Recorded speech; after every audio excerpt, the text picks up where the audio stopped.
మెరిసే తెల్లని చర్మం కోసం Japanese glutathione fruits flowers extract తో చేసిన ప్రిస్మాస్ గ్లూటా రోసా సోప్.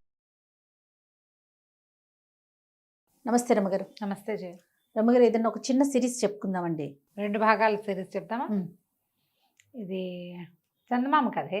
పురాతనమైన గాథల్లో నుంచి తీసుకుని ఉంటారు బహుశా. బాగుంటుంది. ఆధ్యాత్మిక కథ కాదు కాదు, దురాశ దుఃఖానికి చేయటం. ఓకే. సామాజికమైన కథ అనే చెప్పాలి. కాకపోతే ఈ కథలో చెప్పిన అంశాలు మాత్రం పురాతన కాలం నాటి. ఓకే. పూర్వం అంట విప్రకూటం అని ఒక గ్రామం ఉండేది. అందులో ఒక పండితుడైన బ్రాహ్మణుడు ఉండేవాడు. ఆయనకు ఒక కూతురు, వీళ్ళ పేరు సావిత్రి, చక్కటిది. ఈయనకి శరభుడు కరభుడు అని 2 శిష్యులు ఉండేవాళ్ళు. చాలామంది శిష్యుల్లో వీళ్ళేం పెద్ద చదువు అంటేది కాదు. ఎలాగైనా తెలివితేటలతో డబ్బు సంపాదించి ధనవంతులు అవ్వాలని ఒక కోరిక ఉండేది పాపం వాళ్ళకి. అయితే ఏమైందట, ఒకనాడు ఒక బ్రాహ్మణ ఆయన, ఒక కొంచెం వృద్ధుడు ఒక ఆయన వీళ్ళ వాకిట్లోకి వచ్చాడు. వాకిట్లో పిల్లని చూసి ఆగాడు సావిత్రిని. ఆగేసరికి పిల్ల లోపలికి వెళ్ళి వాళ్ళ నాన్నగారికి చెప్పింది, నాన్న ఎవరో వచ్చారు వాకిట్లో నుంచున్నారంటే, ఆయన బయటకు వచ్చి ఈయన వృద్ధుడుగా ఉన్న ఆయన్ని చూసి, అయ్యా రండి, ఏ ఊరు, మా ఈ పూటకు మా ఇంట్లో విశ్రాంతి తీసుకోండి. ఆ రోజులు ఆ కాలం ఎలాంటిది, 100-150 ఏళ్ల క్రితము ఇట్లా దారిపోయే వాళ్ళని కూడా పిలిచేవాడు, అతిథి అభ్యాగతి అనేవాళ్ళు. ఓకే. అతిథి అభ్యాగతులకి భోజనం పెట్టడం. ఈ పూట మా ఇంట్లో భోజనం చేయండి, ఎక్కడి నుంచి బయలుదేరారు, ఏమిటి అని కనుక్కున్నాడు. కనుక్కుంటే ఆయన పేరు కామగ్రీవుడు, వచ్చిన ఆయన పేరు. అయితే ఆయన, నేను కాశీ నుంచి వస్తున్నాను, స్వగ్రామం వైపు వెళ్తున్నాను అని చెప్పి, సరే ఆ పూట వాళ్ళ ఇంట్లో స్నానం చేసి భోజనాన్ని కూర్చొని చక్కగా శుభ్రంగా భోజనం చేశాక, ఆ చిన్నపిల్ల 10 ఏళ్ళు ఉన్నాయి ఆ సావిత్రికి, కూర నార అందించింది వంట చేసేటప్పుడు. వాళ్ళ అమ్మ భోజనం చేసేటప్పుడు నెయ్యి పెరుగు పట్టుకొచ్చింది. పిల్ల అటు ఇటు తిరుగుతుంటే చూస్తున్నాడు ఆయన. సరే ఏమైంది, భోజనం అయ్యి విశ్రాంతిగా తమలపాకులు వేసుకోవడానికి వాకిట్లో కూర్చున్నప్పుడు, మీతో ఒక విషయం రహస్యంగా మాట్లాడాలి, ఒక పక్కకి రండి అన్నాడు. ఆ ఇంటి ఆయన, ఆ పిల్ల సావిత్రి వాళ్ళ తండ్రి, ఆ పండితుడు వచ్చి శిష్యులను పంపించేసి ఈ కామగ్రీవుడి దగ్గర కూర్చున్నారు. కూర్చుంటే కానీ వీళ్ళిద్దరూ, శరభుడు కరభుడు, ఏమిటి ఎవ్వరూ ఎప్పుడు రహస్యాలు మాట్లాడరే మన గురువుగారితోటి, ఏనాడు జరగదు. ఏమిటో ఆ రహస్యం విందామని గుమ్మం పక్కనే పొంచి కూర్చున్నారు. మిగిలిన శిష్యులంతా పోయారు, వీళ్ళిద్దరు మాత్రం నుంచున్నారు. ఈ కామగ్రీవుడు చెప్పాడు, అయ్యా మీ అమ్మాయిని నాకు ఇచ్చి పెళ్లి చేయండి, నేను వృద్ధుండని ఏమి శంకించకండి, నేను అవివాహితుడినే, నేను వృద్ధుండని బాధపడద్దు, ఆలోచించద్దు. నేను చాలా కాలం కాశీలో పరిశ్రమ చేసి 2 అత్యద్భుతమైన విద్యలు తెచ్చుకున్నాను. ఒకటి పరకాయ ప్రవేశము, రెండోది ఇంద్రజాలము. నాకు అక్కడ కాశీలో గంగా స్నానం చేస్తున్నప్పుడు గంగలో పడిపోయాను. మెట్టు తగిలి పన్ను విరిగిపోయింది. విరగటం వల్ల నేను మంత్రం, అది నాకు పారదు. ఆ మంత్రాన్ని నేను ఎవరికైనా ఇవ్వగలను, ఎవరికో ఇవ్వటం నాకు ఇష్టం లేదు. మీ అమ్మాయిని నాకు ఇచ్చి పెళ్లి చేయండి, నాకు సంతానం కలిగితే పిల్లాడికి ఒడుగు చేసి మంత్రం ఇవ్వదలుచుకున్నా, నాకు పురుష సంతానం అవకాశం ఉంది నా జాతకంలో అని అడిగితే వాళ్ళు ఒప్పుకోలే. ఆయన ఏమన్నాడంటే, పండితుడు, అయ్యా క్షమించండి, లేక పుట్టిన పిల్ల, మరి కొంచెం చేలోకుగా ఉన్న కుటుంబాన్ని చూసుకుని పిల్లవాడిని మా దగ్గరే పెట్టుకోవాలనుకుంటున్నా. 10 ఏళ్ల పిల్లలకి 14 ఏళ్ల పిల్లవాడిని పెట్టుకుని చదివించుకుని పైకి తీసుకొస్తా. మీరా 50 ఏళ్ల వాళ్ళు. ఈ 50 ఏళ్ల వాడికి, నాకంటే వయసులో కాస్త పెద్దవాడికి నా కుమార్తెనిచ్చే ఉద్దేశం లేదు. డబ్బు వచ్చినా విద్య వచ్చినా కూడా నా పిల్ల సుఖమే నాకు కావాలి. నాకు ఇంకా మగపిల్లలు లేరు, ఒక పిల్ల. దాన్ని వివాహం చేసి చక్కగా అల్లుడిని దగ్గర పెట్టుకుని కొడుకులు లేని లోటు తీర్చుకోవాలనుకుంటా. మీతో నాకు అది ఎట్టా తీరుతుంది, నేను ఇవ్వనండి అన్నాడు. అనేసరికల్లా కామగ్రీవుడు ఇంకేం చేయలేక, ఆ పిల్ల ఆయనకి నచ్చింది, వెళ్ళిపోయాడు. కానీ ఇంకేం చేయలేకపోయాడు. అయితే శరభుడు కరభుడు ఇద్దరు విన్నారు. పిల్ల నుంచి పెళ్లి చెప్పితే పీడాపోయిరి, ఈ ఇంద్రజాల విద్య, పరకాయ ప్రవేశ విద్య మనకెక్కడి నుంచి వస్తాయి, అవి చెప్పగలిగే వాళ్ళు లేరు, వాటితో ఎంత డబ్బైనా సంపాదించుకోవచ్చు అని చెప్పి గురువుగారికి టాటా బై బై చెప్పేసి, ఇక విద్యాభ్యాసం లేదు, ఏమీ లేదు, ఈ ముసలాయన వెనకాల తిరిగి అవి కనుక సంపాదిస్తే చక్కగా సంపాదించుకోవచ్చు, బాగా సెటిల్ అవ్వచ్చు అని భావించి ఆయన వెనకాల పడి వెళ్ళారు. ఆ కామగ్రీవుడి వెనకాల ఆయన ఊరు దాటే సమయానికి ఆయన్ని కలుసుకున్నారు. ఆయన ముసలాయన నిదానంగా నడుచుకుంటూ పోతాడు. 50 దాటిన ఆయన, వీళ్ళేముంది 20లో ఉన్నవాళ్ళు. ఆగమేఘాల మీద పట్టుకున్నారు. అయ్యో మీకు ఎంత కష్టం వచ్చిందండి అన్నారు. మీరు వెళ్ళిపోయాక మా గురువుగారు గురువమ్మగారు పోట్లాడుకున్నారు. గురువుగారికి ఇష్టం లేదు, కానీ గురువమ్మగారికి అయ్యో మంచి సంబంధం పోగొట్టారని కాల్ పెట్టింది.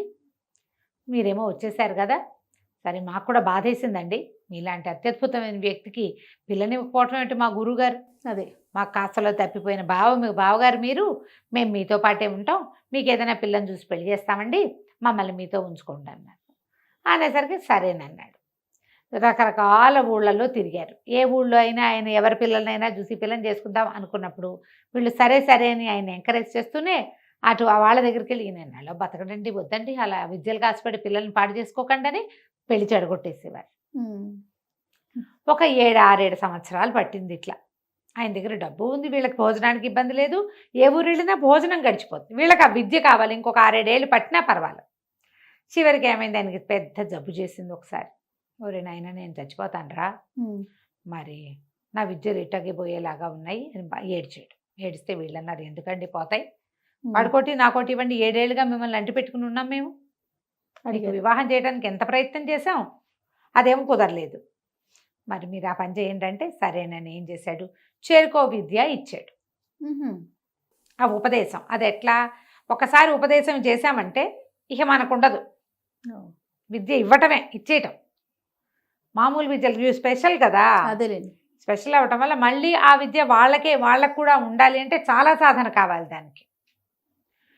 ఈ కామగ్రీవుడు తెచ్చుకున్న చోట ఎక్కడి నుంచి తెచ్చాడో ఆ గురువు ఏదో మహామాంత్రికుడు, ఇతనికి ఇచ్చిన వాళ్ళకి పోలా, ఈయనకి అంత లేదు, ఈయన 7 ఏళ్ళుగా ఏమైంది, ఉపాసన ఏం లేదు, విద్యలు ఉన్నాయని తిరుగుతున్నాడు. ఆ విద్య తనకు కూడా ఉంచుకునే ప్రయత్నం ఆయన చేయాల, అది ఎట్లాగో శిష్యులకి చెప్పలేకపోయాడు. చేరుకో విద్య తీసుకున్నారు. అక్కడి నుంచి ఇద్దరు కలిసి బయలుదేరి ఏదో ఒక రాజును ఆశ్రయించి ఇది చేయాలనుకున్నారు. ఒక ఊరు వెళ్ళేసరికల్లా ఏమైంది, రాజుగారికి జబ్బు చేసిందని చెప్పారు. చెప్పంగానే ఇందులో ఏంటి, కరపుడు శరభుడు కదా, శరభుడికేమో ఈ విద్య వచ్చింది, పరకాయ ప్రవేశం, కరభుడికేమో ఇంద్రజాలం వచ్చింది, శరభ కరభ. ఈ శరభుడు ఈయన కరభుడు కనిపించింది, అయ్యి బాబోయ్ ఇప్పుడు ఆ రాజుగారు కనుక చచ్చిపోయాడంటే వీడెళ్ళి వాడి శరీరంలో దూరిపోతాడు, రాజు అయిపోతాడేమో, వాళ్ళల్లో వాళ్ళకే అలా అనిపిస్తుంది. రాజు అయిపోవచ్చు, అవకాశం ఉంది, రాజు అయిపోయేందుకు అవకాశం ఉంది. కానీ ఏమైంది, ఇంతలో జబ్బు తగ్గిపోయింది అన్నారు రాజుకి. వాడికి వచ్చేస్తుందని వీడేడ్చాడు, ఇప్పుడు వీడికి వచ్చిందని వాడు ఏడుస్తాడనమాట. అక్కడి నుంచి రాజుగారు అనారోగ్యం తగ్గగానే రాజుగారికి కొంచెం ఆహ్లాదాన్ని కలిగించాలి కదా, ఆయన ఓపిక లేదు, మంచాన్ని పడి ఉన్నాడు, జ్వరం తగ్గింది, ప్రాణాపాయం తప్పింది. కానీ ఈ కరపుడు అక్కడికి వెళ్ళి చక్కగా తన విద్యలన్నీ ప్రదర్శించి ఇంద్రజాలం రాజుగారి దగ్గర నుంచి ఎన్ని బహుమతులో తీసుకున్నాడు. రాజు కొద్ది రోజులు నా దగ్గరే ఉండమనగానే 2వ బడి కొళ్ళు మండిపోయింది, ఈ పరకాయ ప్రవేశం బడికి. సరే నేను ఇక్కడే ఉండి ఏం చేస్తాను, బహుమతులన్నీ వాడు తెచ్చుకుంటుంటే వాడు హాయిగా ఉంటాడు అని చెప్పి స్నేహితుడి మీద కుళ్ళుతోటి వేరే రాజ్యానికి వెళ్ళిపోయాడు. ఎన్నాళ్ళో ఈ ఇంద్రజాలం వాడు ఈ రాజుగారి దగ్గర ఉండి కొంతకాలం అయిన తర్వాత ఇంక ఈ ఊళ్ళో అలవాటు అయిపోయింది, కొత్త విద్యలు రావు, ఏవో కొన్ని రకాలే చేయగలుగుతారు. సరే తను కూడా బయలుదేరి వెళ్ళాడు. ఈ మొదట వెళ్ళిన పరకాయ ప్రవేశ విద్య వాడు ఉన్నాడు కదా, వాడు ముందుకెళ్ళాక వాడు వెళ్ళిన రోజున రాజు మరణించాడు ఆ రాజ్యంలో. మరణించంగానే ఇతను ఏం చేశాడు, తెలుసుకుని రాజుగారిని తీసుకొస్తారు ఇంకా కాసేపట్లో, వాడికి అవన్నీ కడతారు, కట్లు సవారీ గట్టి తీసుకొస్తారు అని చెప్పి తెలిసే లోపల ఇతను ఏం చేశాడంటే చితి పేర్చుకుని దాని మీద పడుకుని తన శరీరాన్ని తగలబెట్టేసి ఆత్మతోటి వచ్చి రాజుగారి శరీరంలో పరకాయ ప్రవేశ విద్యతో వచ్చేసాడు. రాజు చచ్చిపోయాడు అనుకున్న రాజు మొత్తం 10 మంది వైద్యులు సర్టిఫై చేశారు, చచ్చిపోయాడు అయిపోయిందని లేచి కూర్చున్నాడు. మరి ఇతను వచ్చేసాడు కదా, లేచి కూర్చునేసరికి వాళ్ళు అందరూ ఆశ్చర్యపోయారు. అది ఎప్పుడు జరిగింది, రాజుగారి మరణం ముందు రోజు సాయంకాలం జరిగింది. మర్నాడు ఉదయానికి ఈయన్ని కదిపే సమయానికి వాళ్ళ ఆచారం ప్రకారం రాణిగారి సువాసన చిహ్నాలన్నీ తీయించేశారు. ఆవిడ బోసిగా ఉండిపోయింది. మొదటి ఈయన రాణి దగ్గరికి వెళ్ళాల, ఇతను ఏదో ప్రవర్తన విపరీతంగా ఉంది, రాజుకి ఏదో వెకిలి ప్రవర్తన వచ్చింది అనుకున్నాడు. చచ్చి బతికితే హుందాతనం రావాల్సింది పోయి వీడికేంటి వెకిలితనం వచ్చింది ఈ రాజుగారికి అనిపించింది. వెకిలిగా అయ్యాడు, ఏదో ధోరణి. ఎందుకంటే ఈ విద్యలు నేర్చుకున్నవాడు ఎవడు, ఒక బ్రాహ్మణ యువకుడు, అది కూడా పరమ నిరుపేద చిన్న జీవితం, రాచరికపు జీవితంలో ఎలా ఉండాలో ఏమిటో ఏమీ తెలియదు, ఎలా తినాలో కూడా తెలియదు. వాళ్ళ తిండి వేరు, ఇతను తిండి వేరు. అలా అక్కడికి ఒక ఆయన వెనకాల పడి 7 ఏళ్ల పాటు తిరిగి ఆ ఊళ్ళో ఈ ఊళ్ళో ఎవరింట్లో పడితే వాళ్ళ ఇంట్లో వండుకు తిని కొద్దిపాటి ఆహారానికి అలవాటు పడి ఉన్నవాడు. ఈ చచ్చిపోయిన రాజుగారేమో భోజన ప్రియుడు. అన్ని పద్ధతులు వేరు కదా. పట్టుబడిపోతే రాణిగారికి ఏదో డౌట్ వచ్చింది. క్రమంగా ఈ రాజు ఏం చేశాడు, రాజు వేషంలో ఉన్నవాడు. మిగిలిన వాళ్ళు ఎవరికి నచ్చట్లేదు, కానీ బతికున్న రాజుని ఏం కాదని అంటారు. ఎట్టగొట్ట రాచరికం నడుస్తుండేది. రాణిగారి దగ్గరికి వస్తున్నానని కబురు పెట్టాడు. నెల తిరిగేసరికి ఆవిడ, నేను విధవని, వీడెవడో నాకు తెలీదు, నా దగ్గర రావడానికి వీల్లేదు, అంతఃపురంలో అడుగు పెట్టేందుకు కుదరదు అని చెప్పేసి ఆవిడ సువాసన చిహ్నం ఏది ధరించేది కాదు. సరే, ఈయనేమనుకున్నాడు, ఈ రాజు వేషంలో ఉన్నవాడు, ఉన్న పరకాయ ప్రవేశ విద్యవాడు, పెళ్లి చేసుకుందాం మనం, అది సెటిల్ అయిపోయాం, పెళ్లి చేసుకోవాలి, ఇంకొకరినా ఎవరినో పెళ్లి చేసుకుందాం అనుకున్నాడు. ఒక అమ్మాయిని ఎవరినైనా పెళ్లి చేసుకుందామన్న ఊహ మొదలుపెట్టాడు. మొదలుపెట్టేసరికి ఈ రాజుగారి వ్యవహారాలు అన్నీ చూస్తూ వింత వింతగా చెప్పుకుంటున్నారు. ఈ లోపల అక్కడ ఉన్నాడు కదా ఇంద్రజాలం వాడు అనుకోకుండా ఆ రాజుగారి దగ్గర అన్ని విద్యలు అయిపోయినాయి కాబట్టి బయలుదేరి తీరి వస్తూ ఈ రాజ్యంలోకి ప్రవేశించి ఎవరింట్లోనే ఆశ్రయం దొరుకుతుందేమో అని చూసి శంతనుడనే ఒక పురోహితుడి ఇంట్లో ఆశ్రయాన్ని పొందాడు. ఆ శంతనుడు రాజపురోహితుడు. ఓకే. అప్పుడు అతను ఏం చెప్పాడంటే, రాజు చచ్చి బతికాడయ్యా మా రాజు, ఓ పూట 2 పూటలు మాట్లాడుకున్నాక మామూలుగా నీదే ఊరు, ఏం విద్య మాట్లాడుకుంటా, తర్వాత ఏమొస్తాయి, మా ఊరు, మా రాజరికం, మా ప్రభుత్వం గురించి మాట్లాడతాం.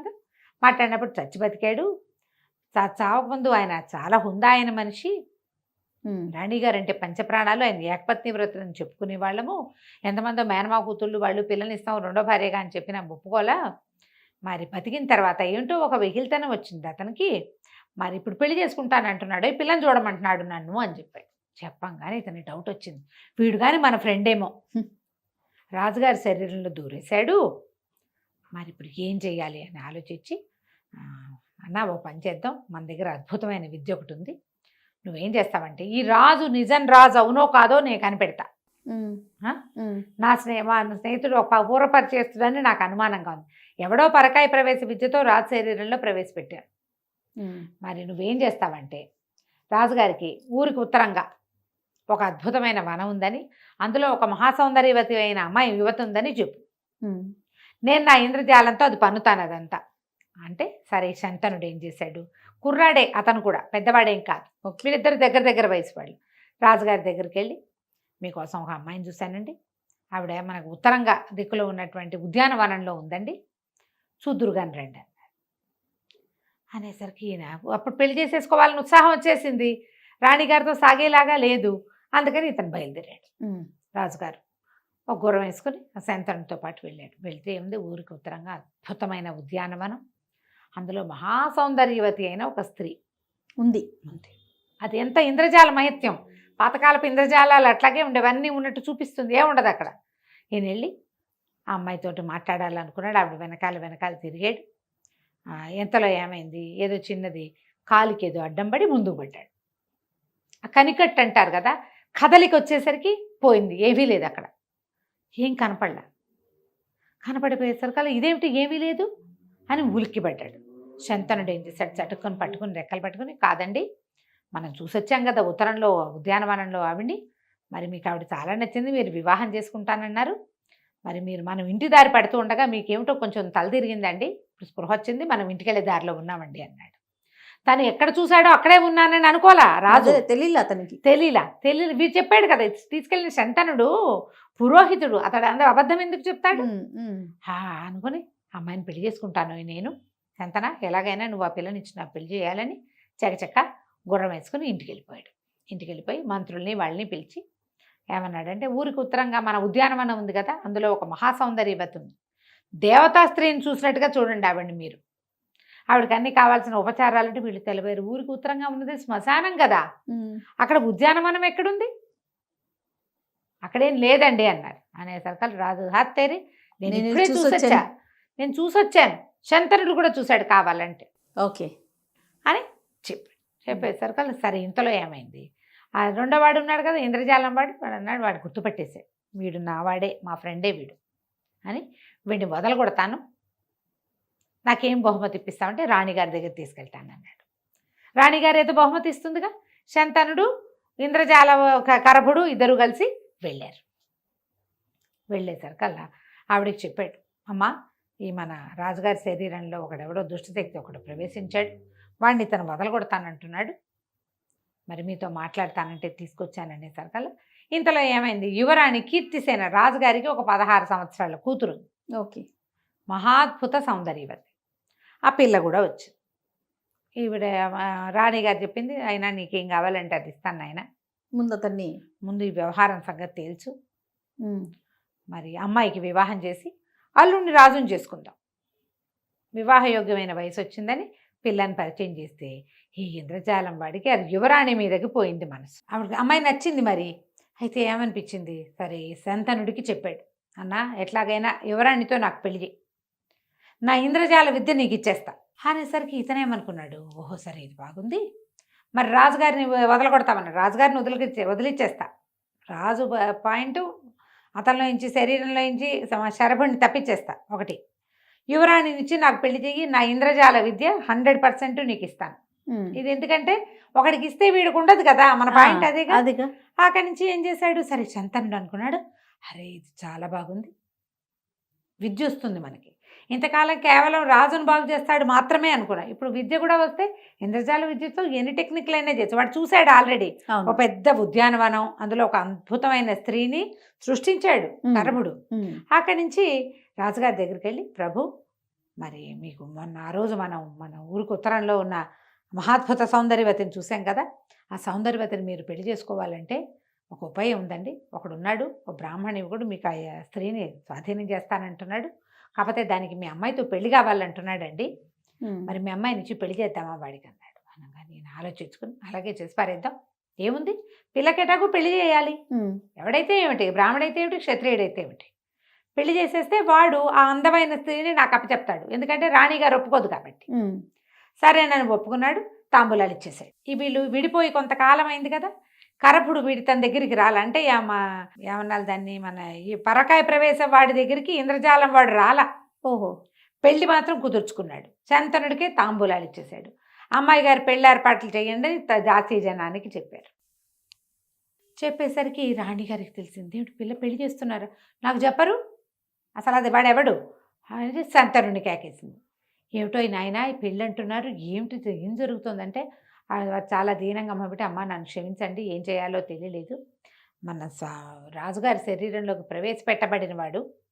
ప్రవేశించిన వాడు వాడిని పోగొడతానని కరబుడు అనేవాడు నాకు ఒత్తిడి చేసి ప్రామిస్ చేశాడమ్మా, పోగొట్టగలడు.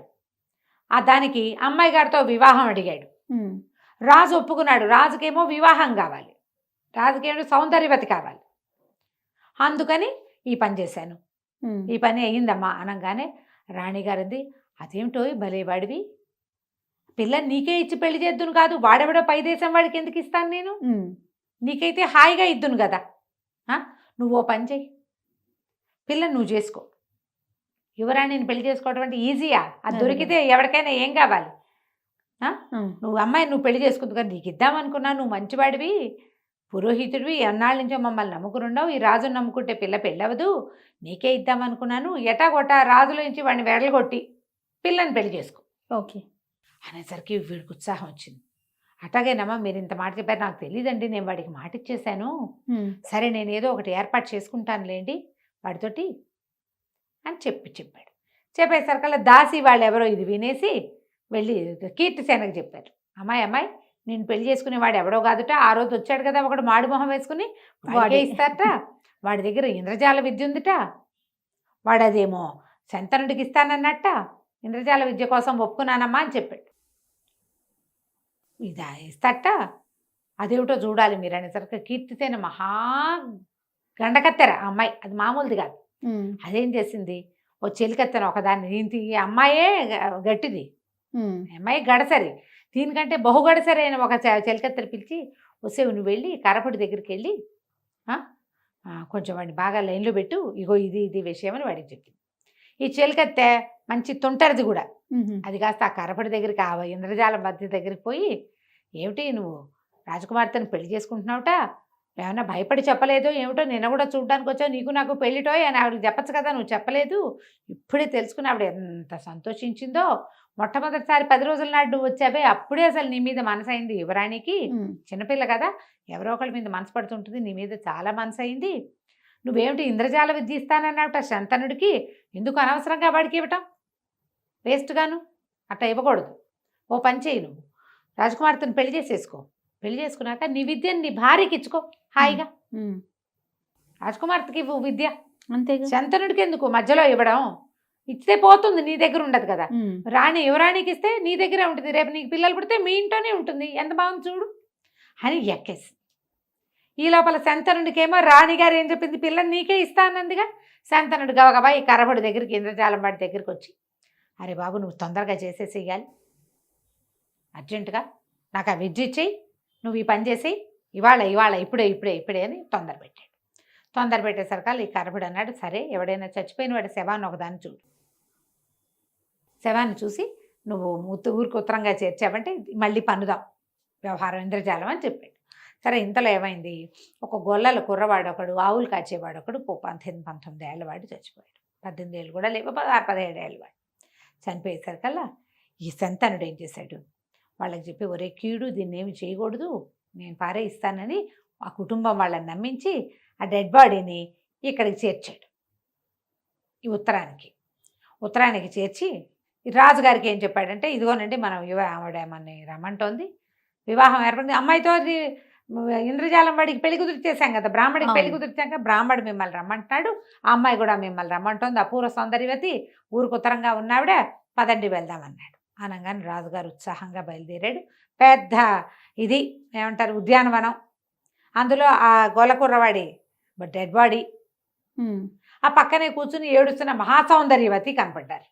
ఓకే, బాడీ నిజమే, చుట్టూతా కనపడుతున్న తోట అమ్మాయి అబద్ధం, అది ఇంద్రజాలం.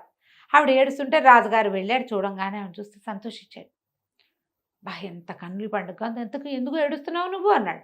ఏడుస్తున్నానంటే ఆవిడ ఏం శవాన్ని చూపించింది.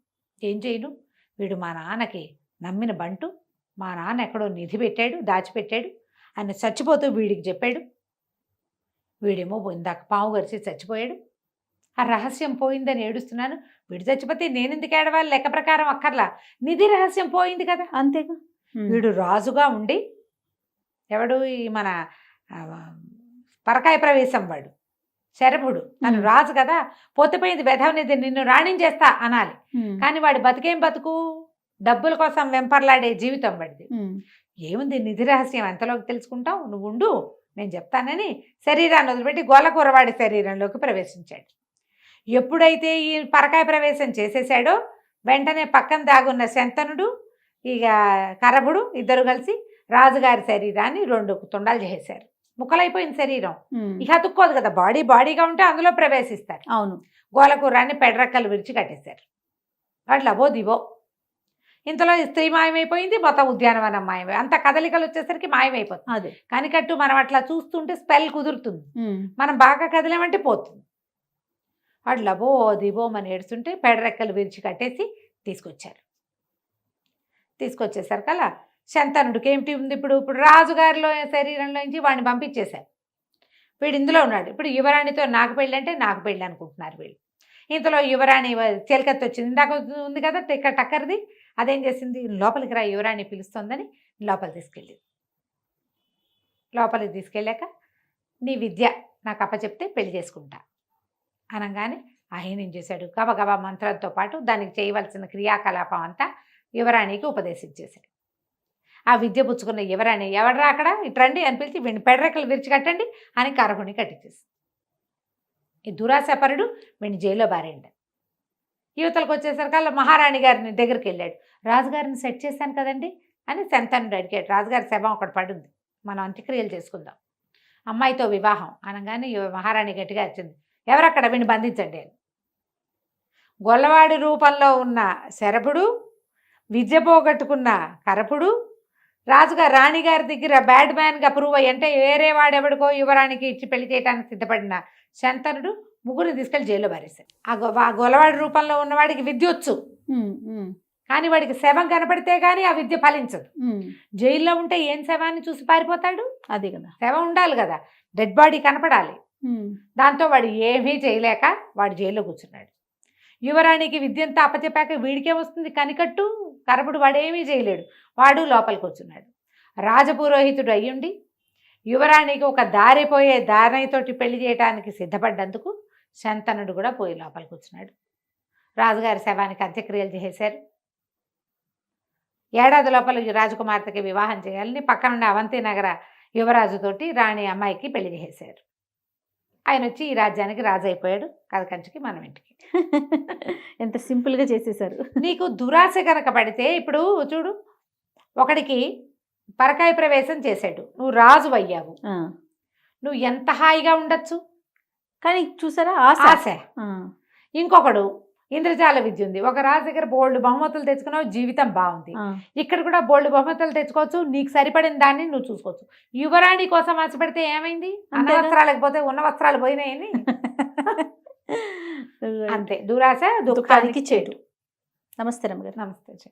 సుమన్ టీవీలో మీ పర్సనల్ అండ్ బిజినెస్ ప్రమోషన్స్ కోసం కింది నెంబర్కి కాంటాక్ట్ చేయండి.